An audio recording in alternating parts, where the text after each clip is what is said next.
Who hasn't missed a bus on some games in the past? You know, the ones you wanted to play, but for some reason you just never got to? Dead Space was one of those games for me. Wait up! Goodbye, everyone! It's true, I've never played Dead Space. Until about a week ago, that is. I made a top 10 upcoming February games video and threw a bit of shade on January for being slim pickings for games. Link in the description if you guys want to check it out. I was then reminded by one wonderful gamer that the Dead Space Remake is coming out on January 27th. A rush of FOMO came over me when I read this. I've always wanted to play it, but for whatever reason it never happened. A moment of silence for all the games we never played but were probably amazing. So long, partner. So I decided to play it through before the remake comes out. The real question is this just another game that nostalgia fuels for its praise, or do we still have an amazing game that stands the test of time? Let's find out. As I fired up this bad boy, I could feel it taking me back to my teens. Nothing seemed to matter as I stared at that start menu. But reality set in, and I realized I'm playing a game that's nearly 15 years old. I can't be judgmental on mechanics, voice acting, systems, and UI, things like that, because games have really come a long way, in many facets. Bigger budgets, big name actors, and so on. But right out of the gate and throughout the whole game, I would be pleasantly surprised, and found myself thinking about playing quite often until I beat it. I'll try to avoid spoilers in case anybody's coming back for the remake that hasn't played before. The original Dead Space came out in 2008. It's a third-person survival horror game with tons of fun weapons, plenty of sketchy situations, and factors that you have to take into consideration like your oxygen levels and loss of gravity.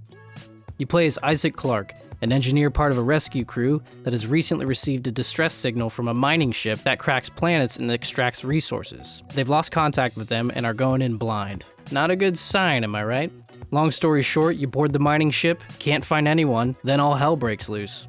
All the crew members of the mining ship have been transformed into mutants, running about looking to murder everything in their path. Needless to say, everyone makes the sound decision to straight up leave. But tragedy strikes as the ship you came in on gets blown to smithereens. No! You're dead! Enough with the story, let's talk about some gameplay. Walking felt a bit heavy to me, but I chalked it up to the fact that you're just a dude wearing a heavy spacesuit, so you're not going to be very agile to begin with. I found out later that this actually makes for some incredibly intense moments and quick decision making, so it's always keeping you on your toes.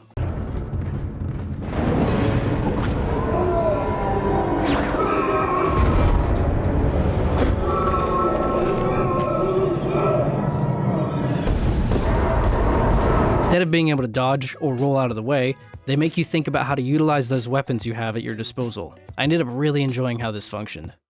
You can eventually obtain up to 7 weapons, all with their own unique functions and secondary fire modes, so it's almost as if you have 14 different weapons.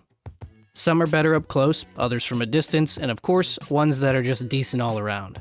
Learning how to use these weapons at the right time and against the right enemies becomes crucial to surviving.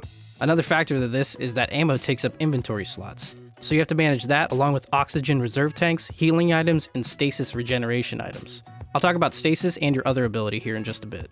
Now to get a boost to Isaac, you can upgrade your gear. It's basic, but it gets the job done. You can increase ammo capacity, damage, and reload speed on weapons, as well as your health and air tank reserve levels. I had some low oxygen moments that had me in a panic. Exiting zero gravity. Exiting vacuum. Plus, you get to visually upgrade your suit by 5 levels, and this suit is badass. This has an awesome old school feel to upgrading your suit, and I loved every second of it. You step into a chamber, and voila, upgraded right in front of your eyes. Now let's talk about those special abilities you wield. This is the future, so you have some killer tech. 2 pieces to be exact. One is a stasis module, and the other is a kinesis module. Stasis allows you to slow down time on whatever you target, whether that be a psycho enemy running up at you to buy you some more time, or stopping some clearly sketchy fan that would most definitely slice you in half. The kinesis module allows you to move virtually anything that can move in the game, and you can get pretty creative with both of these. They can also be upgraded along with the others previously mentioned.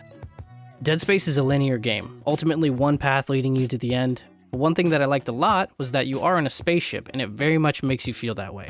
Because in a lot of cases, you may need to go to certain sections of the ship to enable something, bring back power, and so on. But when you get done with these tasks, boy, you running back. That boy sure is a running fool. This makes for some serious on-edge moments. 1 second it's, great, you turned on the generator. Now get back there and open the door. Then you remember, well, I gotta walk back. and you bet your bottom dollar that shit's not gonna be normal walking back that same way. There are plenty of jump scares in this game and lots of corners, so you're really on the edge of your seat the entire time. Whoops. Oops. Whoopsie. Oh my God! Oh my legs! Oh God, I can't feel my legs!